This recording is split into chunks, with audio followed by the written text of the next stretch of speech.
Puji Tuhan. Baik, saudara berdiri. Kami akan lanjut Roh Kudus kau hadir di sini. Haleluya. Gloria.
Syukur dan terima kasih Tuhan atas penyertaan-Mu dari pagi, siang hingga sore hari ini Tuhan.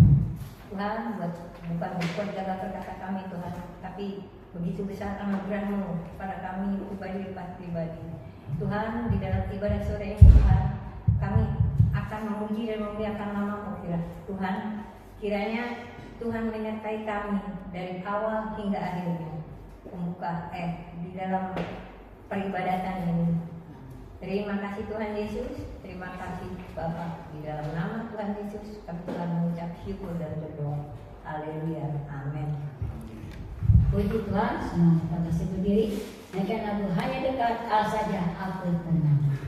Mari kita bikin nama Tuhan.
akal berpindah. Haleluya.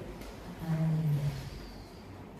Kita katakan Tuhan yang berpindah pada saat ia bisa akal berpindah.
Bahkan di dalam nama-Mu dan di dalam Engkau ya Tuhan, kami mampu melakukan hal-hal yang luar biasa.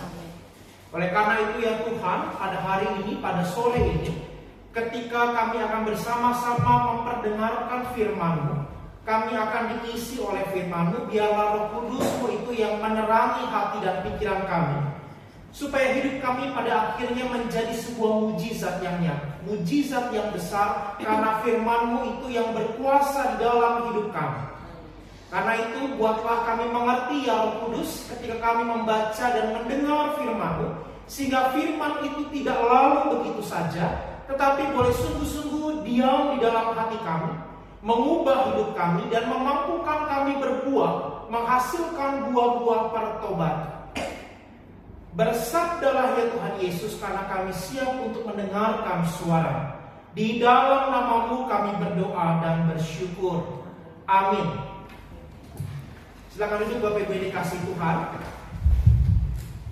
Kita akan bersama-sama memperhatikan satu bagian firman dari Markus. Markus pasal 6 ayat 1 sampai dengan yang ke-13. Markus 6 ayat 1 sampai dengan yang ke-13.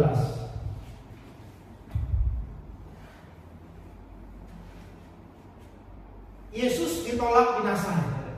Kemudian Yesus berangkat dari situ dan tiba di tempat asalnya, sedang murid-muridnya mengikuti dia. Pada hari Sabat ia mulai mengajar di rumah ibadat dan banyak orang takjub mendengarnya dan berkata, dari mana orang ini memperoleh hal-hal itu? Hikmat apakah yang diberikan kepadanya? Bagaimanakah mujizat-mujizat yang demikian dapat diadakan oleh tangannya? Bukankah ia ini tukang kayu, anak Maria, saudara Yakobus, Yoses, Yudas, dan Simon? Bukankah saudara-saudaranya yang perempuan ada di sini bersama kita? Lalu mereka kecewa dan menolak dia. Yesus berkata kepadanya, seorang nabi dihormati di mana-mana kecuali di kampung halamannya, di antara kaum keluarganya dan di rumahnya. Ia tidak dapat mengadakan satu mujizat pun di sana, kecuali menyembuhkan beberapa orang sakit dengan meletakkan tangannya di atas mereka. Ia merasa heran karena mereka tidak percaya. Lalu Yesus berjalan keliling dari desa ke desa sambil mengajar. Ia memanggil ke-12 murid itu dan mulai mengutus mereka berdua-dua. Ia memberi kuasa atas roh-roh jahat dan berpesan kepada mereka supaya jangan membawa apa-apa dalam perjalanan mereka kecuali tongkat saja, roti pun jangan, kantong perbekalan pun jangan, uang dalam ikat pinggang pun jangan. Boleh memakai alas kaki tetapi jangan memakai 2 baju. Katanya kepada mereka, kalau di suatu tempat kamu masuk ke dalam suatu rumah, tinggallah di situ sampai kamu berangkat dari situ. Kalau ada suatu tempat yang tidak menerima kamu dan tidak mendengarkan kamu, keluarlah dari situ dan kebaskanlah debu yang di telapak kakimu sebagai kesaksian terhadap mereka. Lalu pergilah mereka memberitakan bahwa orang harus bertobat. Dan mereka mengusir banyak setan dan mengoles banyak orang sakit dengan minyak dan menyembuhkan mereka. Demikianlah firman Tuhan. Yang berbahagia setiap kita yang mendengarkan firman Tuhan dan yang memeliharanya di dalam hidupnya setiap hari. Ibu bapak yang dikasihi dan mengasihi Tuhan, firman Tuhan hari ini terdiri dari 2 perikop. Bagian yang pertama menceritakan, mengisahkan bagaimana Yesus ditolak di tempat asalnya, sebuah kampung yang bernama Nazaret. Bukan daerah besar, bukan daerah yang berisi orang-orang kaya, tapi daerah sederhana, daerah kecil.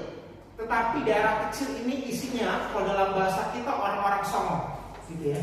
Yang menolak Yesus malah mempertanyakan dari mana dia dapat mujizat ini, dari mana dia dapat hikmat ini. Bukankah dia sama seperti kita? Kita tahu latar belakangnya, kita tahu keluarganya bagaimana, seperti apa kita tahu. Yesus ditolak di tempat asalnya sendiri. Yesus tidak diterima di kampung asalnya, di daerah asalnya. Dan ketika Yesus mengajar dalam sinagoge, mereka justru tidak mendengarkan apa yang Yesus sampaikan. Bahkan pada ayat 6 dikatakan Yesus merasa heran mengapa mereka tidak percaya. Ibu bapak yang dikasih dan mengasihi Tuhan, seringkali kita berjumpa dengan situasi seperti ini. Dalam pengalaman hidup kita, mungkin kita berjumpa dengan orang-orang yang sering kita nasehatin gitu ya, sering kita kasih tahu jangan berbuat begini dan begitu, lakukanlah yang baik, lakukanlah yang benar, tapi gak nyampe-nyampe, gak masuk di otaknya. Justru mereka malah mempertanyakan, ngapain ngatur-ngatur, ngapain sok tahu atas hidup saya. Kalau saudara, bapak ibu semua jadi Yesus, apa yang Yesus akan saudara lakukan kira-kira? Kita akan mungkin keplak kepalanya begitu kan? Udah dikasih tahu ngeyel banget sih gitu kan? Kita keplak kepalanya. Tapi Yesus justru tidak. Dikatakan pada ayat kelima, dia masih tetap melakukan beberapa mujizat. Nah, apa yang menarik Bapak Ibu?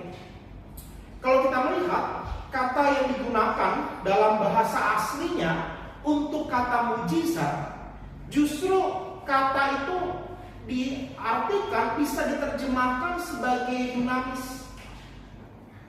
Itu akar kata yang sama dengan dinamo. Dinamo itu kan menggerakkan sesuatu. Kalau kita punya mesin air, dinamonya rusak, yang terjadi adalah mesin air itu nggak bisa menarik air di dalam tanah. Artinya dinamo sesuatu yang menggerakkan supaya air yang di bawah itu naik ke atas, kemudian air yang keluar bisa kita pakai untuk mandi, cuci piring, dan lain sebagainya.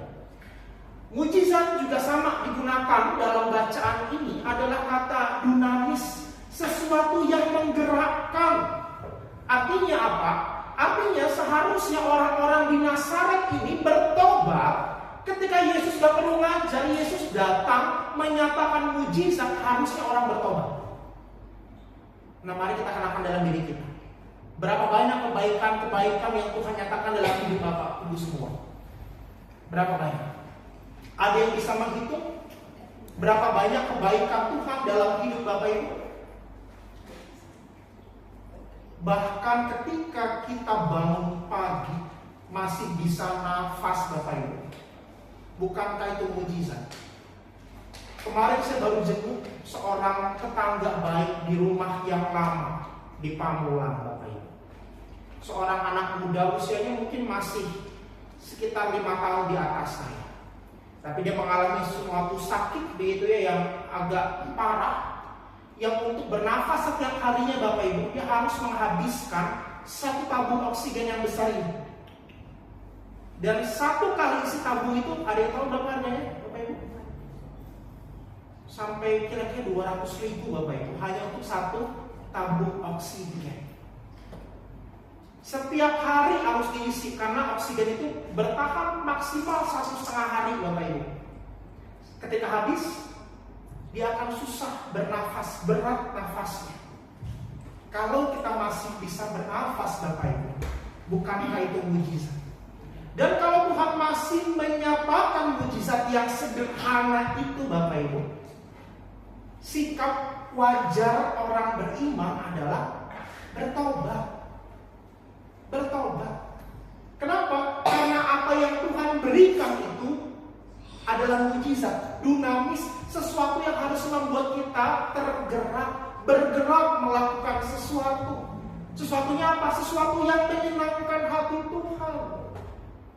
Yang menyenangkan Tuhan seperti apa? Nanti kita lihat dalam bagian yang kedua, ketika Tuhan Yesus mengutus ke-12 rasulnya berdua-berdua. Ketika Yesus ditolak di Nazaret, ia datang bersama dengan murid-muridnya. Di situ murid-muridnya melihat bagaimana sang guru itu diperlakukan dengan tidak hormat. Mungkin dalam pikiran para murid ketika Yesus datang, harapan mereka, wah kita disambut karena Yesus pulang kampung. Kalau kita pulang kampung kita akan disambut kan, apalagi kita pulang kampung dari Jakarta, begitu dianggap orang sukses, orang pasti merubungin supaya dapat oleh-oleh dari Jakarta. Sekalipun itu cuma baju 10.000 yang panas minta ampun Bapak Ibu yang beli di pasar baru itu. Tapi orang akan merubungin kita.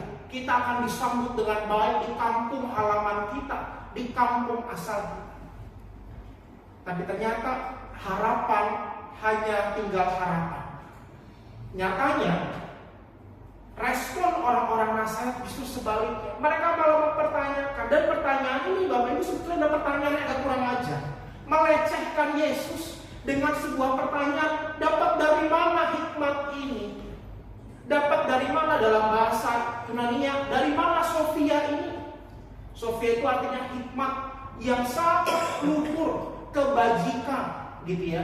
Pengajaran-pengajaran yang amat mulia. Sampai dilecehkan, dapat dari mana orang ini? Kita tahu dia tukang kayu, pekerjaan yang tidak mulia, pekerjaan yang agak-agak rendah begitu. Yesus dilecehkan. Padahal kita tahu ketika Yesus masih berusia remaja, apa yang Yesus lakukan? Dia bertanya jawab kan di Bait Allah. Makanya ketika Yusuf sama Maria dari kampung halamannya ke Nazaret, di Nazaret mau pulang lagi, Yesus di mana? Nggak ada, karena Yesus sedang bertanya jawab dengan para imam di Bait Allah. Itu menunjukkan bahwa secara kognisi, secara pemikiran, Yesus orang yang terdidik, Bapak Ibu. Maka dalam banyak peristiwa Yesus dipanggil oleh murid-muridnya dengan sebutan apa? Rabi. Rabi itu kan artinya orang-orang yang punya pendidikan yang cukup, pengetahuan yang cukup tentang hukum Taurat. Maka dia dipanggil Rabi. Murid-muridnya memanggil Rabi. Bahkan ketika Yesus berjumpa dengan perempuan Samaria dan Yesus meminta air, apa panggilan perempuan Samaria itu kepada Yesus? Rabuni. Orang lain di luar murid Yesus, orang asing, bukan orang Yahudi saja, mengakui kerabian Yesus. Itu kan sebuah bukti tanda bahwa Yesus itu punya pengertian yang amat sangat cukup. Tapi orang Nazaret, orang yang mengenal Taurat, orang yang menyaksikan bagaimana Yesus melakukan mujizat, malah melecehkan. Bukan cuma penduduk Nazaret, jangan-jangan kita juga sering melecehkan Tuhan, Bapak Ibu.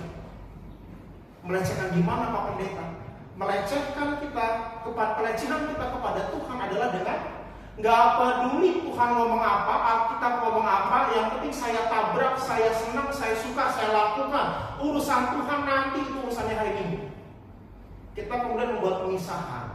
Hari Minggu aku harus baik-baik, kasih persembahan yang banyak ke gereja, dandan sebaik-baiknya, begitu. Tapi nanti hari Senin sampai hari Sabtu itu bukan urusannya Tuhan lagi, itu urusan saya. Saya mau buat apa, suka-suka saya. Bukan itu melecehkan Tuhan, Bapak Ibu. Padahal banyak mujizat yang Tuhan nyatakan dalam hidup Bapak Ibu. Nafas, Bapak Ibu, kita bersyukur loh nafas gak bayar. Amit-amit kan kita dalam situasi kondisi terkapar, Bapak Ibu, sesak nafas harus dibantu oksigen. Sesuatu yang kita tidak mau.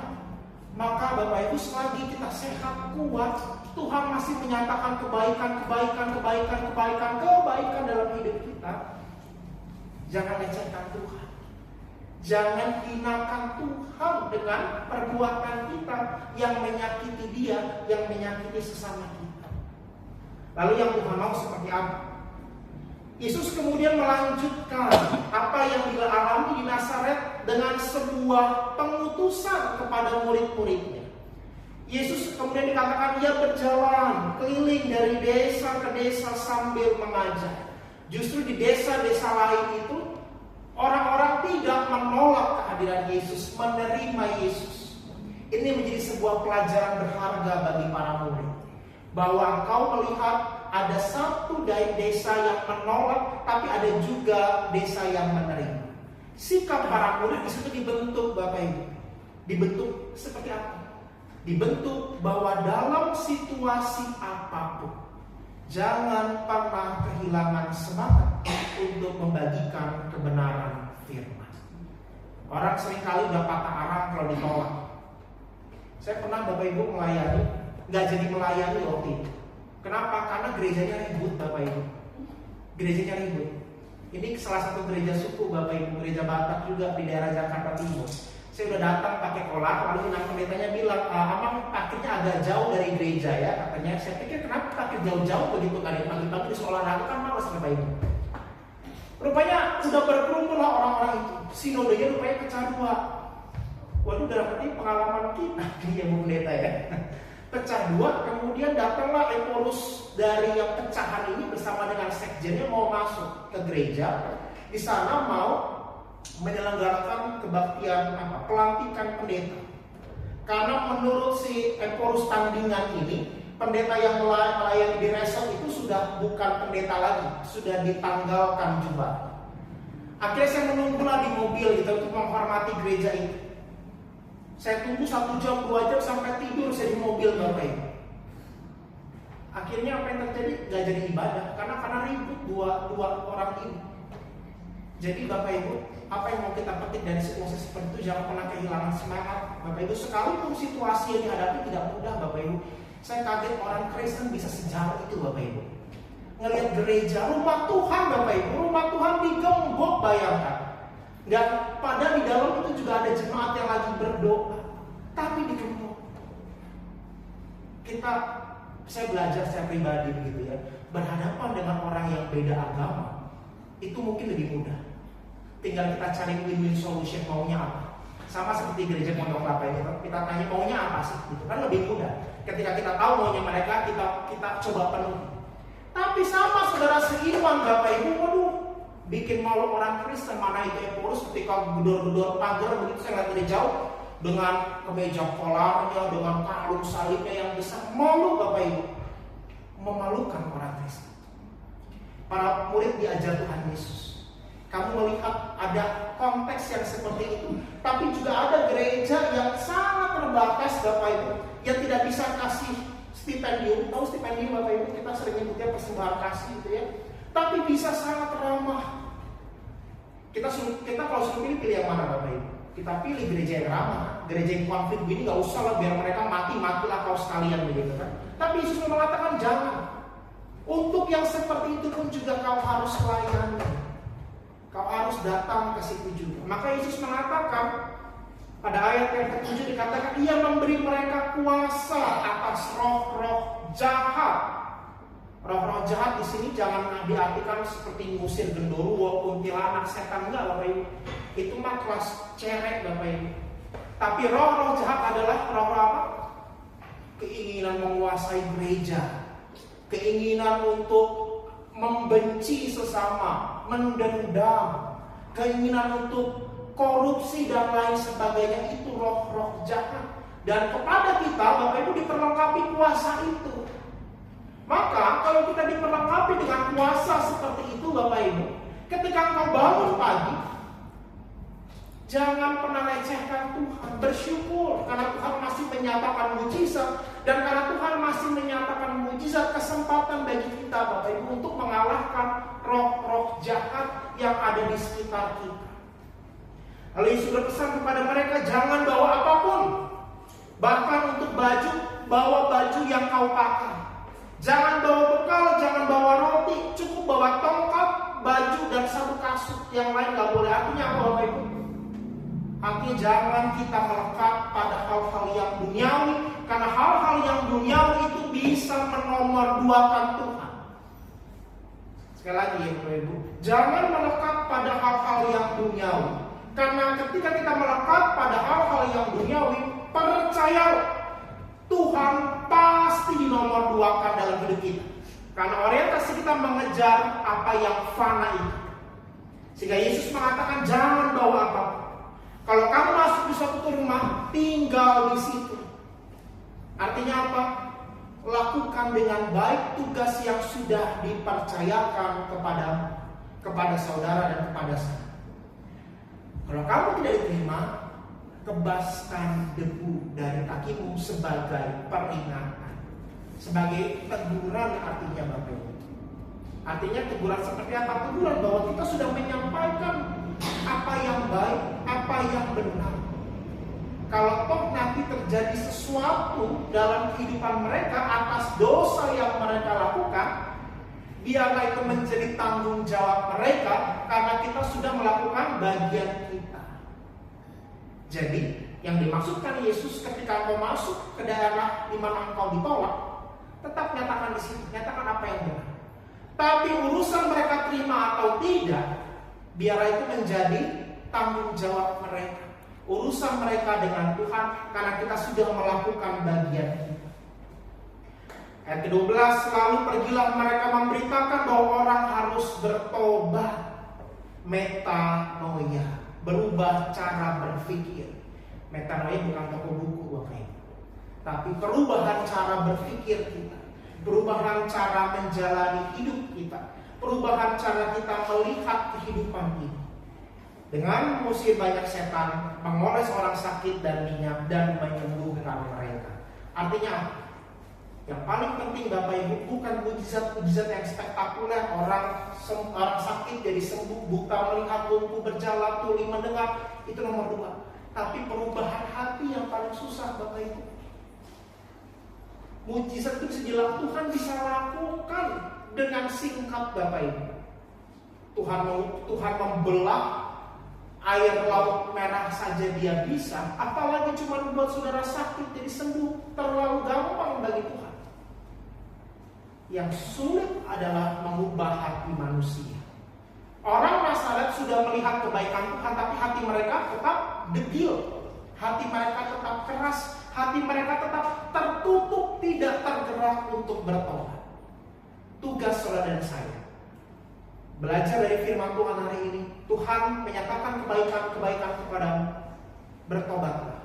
Pakai kesempatan yang Tuhan telah percayakan ini menjadi berkat bagi orang lain, mengubah orang lain supaya mereka juga menerima kebenaran firman. Sehingga terjadi apa? Hidup kita menjadi saluran berkat bagi orang lain.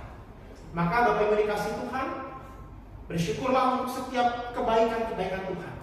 Dan nyatakan kebaikan-kebaikan Tuhan itu kepada siapapun, termasuk orang-orang yang sukar untuk kita temui, sukar untuk kita bergaul dengan mereka. Tetap nyatakan pertobatan di situ. Jangan pernah kendor, jangan pernah putus asa. Tetap nyatakan kasih Tuhan. Amin. Kita berdoa. Tuhan Yesus, kami bersyukur untuk firman-Mu, karena firman-Mu ini meneguhkan kami. Firman-Mu pula membuat kami bersyukur melihat kebaikan-kebaikan Tuhan yang begitu nyata di dalam hidup kami. Seringkali kami tidak menghargai setiap kebaikan-kebaikan Tuhan. Hari ini Tuhan, ketika kami masih diberikan berkat-berkat yang begitu banyak, ajarkan kami bersyukur dan memakai kesempatan ini ya Tuhan, untuk seperti para murid, bagaimana mereka mewartakan firman Tuhan kepada siapapun yang mereka jumpai, bahkan kepada orang-orang yang sulit sekalipun. Maka Tuhan Yesus, mampukan kami untuk menjadi pelaku firman-Mu. Jangan biarkan firman ini lalu begitu saja, karena terlalu sayang firman untuk lalu begitu saja ya Tuhan, tanpa membawa perubahan di dalam diri kami.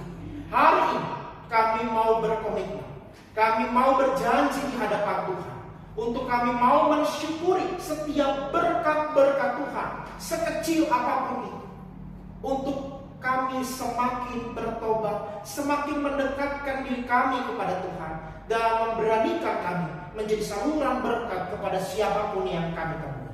Materaikan firman-Mu ini ya Roh Kudus dalam hati kami, dan bantu kami untuk menjadi pelaku firman yang sejati. Demi Kristus kami berdoa. Amin. Saya kembalikan kepada Anda.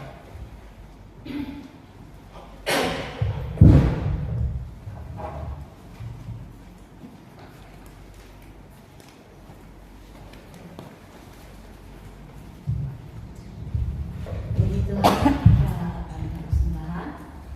Saya minta saudara berdoa. Naikkan lagu Aku Diberkati, Aku Diberkati.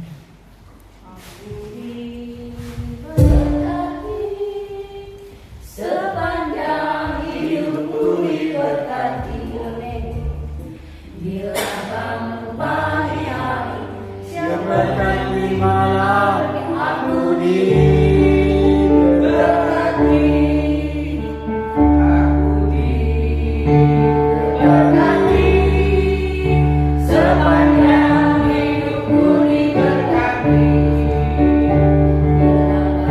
Pagi hari, siang berkati malam, aku diberkati.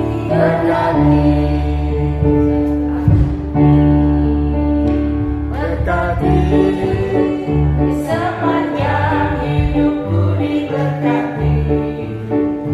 Bila pagi hari, siang berganti malam, aku diberkati.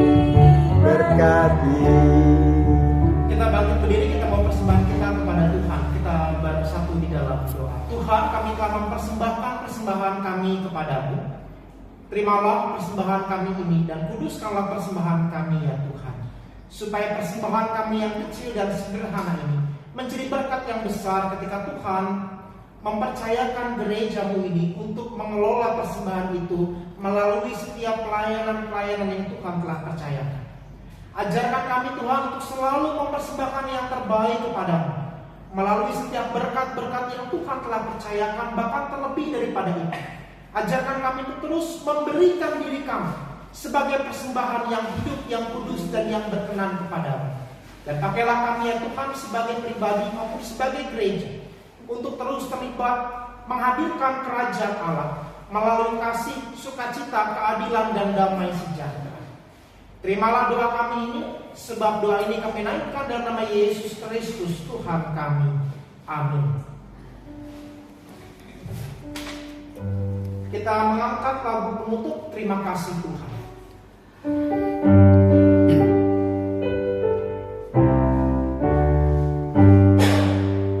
Terima kasih Tuhan untuk kasih setiamu yang ku alami dalam hidupku. Terima kasih Yesus untuk kebaikanmu sepanjang hidupku.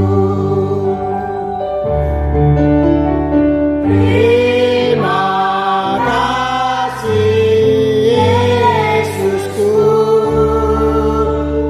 buat anugerah yang Kau beri. Sebab hari ini Tuhan adakan syukur bagimu. Kita kembali pujian, terima kasih Tuhan untuk kasih setiamu yang alami dalam hidupku. Terima kasih Yesus untuk kebaikanmu sepanjang hidupku.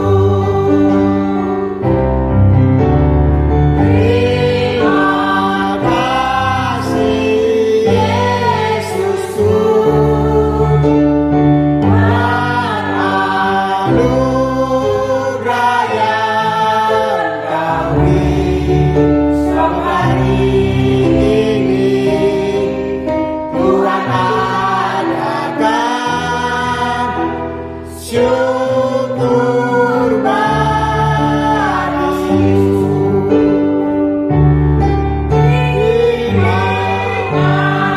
kasih Yesusku buat anugerah yang Kau beri.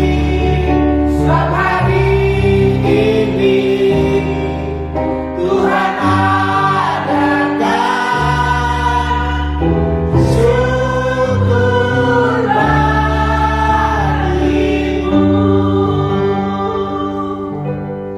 Bersama-sama kita mendoakan doa yang diajarkan Tuhan Yesus kepada kita. Bapa kami yang ada di surga, Dikuduskanlah namamu, datanglah kerajaanmu, jadilah kehendakmu di bumi seperti di surga. Berikanlah kami pada hari ini makanan kami yang secukupnya, dan ampunilah kami akan kesalahan kami, seperti kami juga mengampuni orang yang bersalah kepada kami. Dan janganlah membawa kami ke dalam pencobaan, tetapi lepaskanlah kami daripada yang jahat. Karena Engkau punya kerajaan dan kuasa dan kemuliaan sampai selama-lamanya. Amin. Pulanglah dalam damai sejahtera dan terimalah berkat Tuhan bagi hidupmu. Tuhan memberkati engkau dan melindungi engkau. Tuhan menyinari engkau dengan wajahnya dan memberi engkau kasih karunia. Tuhan menghadapkan wajahnya kepadamu dan memberi engkau damai sejahteranya. Amin.